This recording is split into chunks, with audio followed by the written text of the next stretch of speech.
kani imong asawa nga imong ka cum laude man ni bright so kanang wala ka nang gidawat jud ka sa pamilya sa imong asawa nga kuan kasi pwede pa man ka Elias gyud sa una gyud. Gidawat raman. Oh.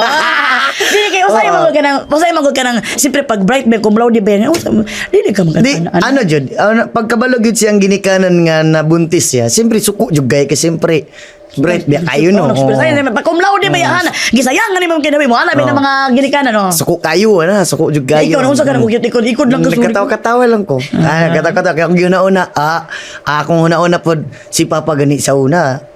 Namalay gani siya ra isa sa Sambuanga layo kito karon ka nga digos lang ni ako ha. Taga-digos siya. So mo to imong gihimo nimo gikusgan gud nimo imo. Nag-adto ko dito silang balay. Ako lang pod isa. Pero buntis na siya to nga time niya. Suko kayang papa. May kiwa mo gikulata buangan mo. Kusog isog jud kayo maisog ito yung mga taga tayo. Ato ko nito kay gahilak naman siya. Ano siya nga, uy padton jud ka ni papa dito ba dilit na magadto dog wala si imong uncle or papa nga magadto. Ako sige lang. Ako lang magadto dito. Siya sure ka. The best kay suno kay nagid say ko nga pagkalalaki ba. Ano ko nga, sige lang, ako lang magadto dito. Story lang bito og sumbagon ko si imong papa di. Ibalik ti kay. Joke lang. Ang sumbagon ko si imong papa siyempre, naa naman na nahitabo naman na dili puguro niya na imuon oy. Siyempre kurug-kurug pug kay.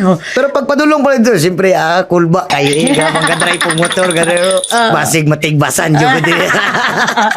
So karon, pagit mo napagtagumpayan ninyo gidawat ra gyud. Pag-abot ako dito, gikuridas sa kog amin tanan.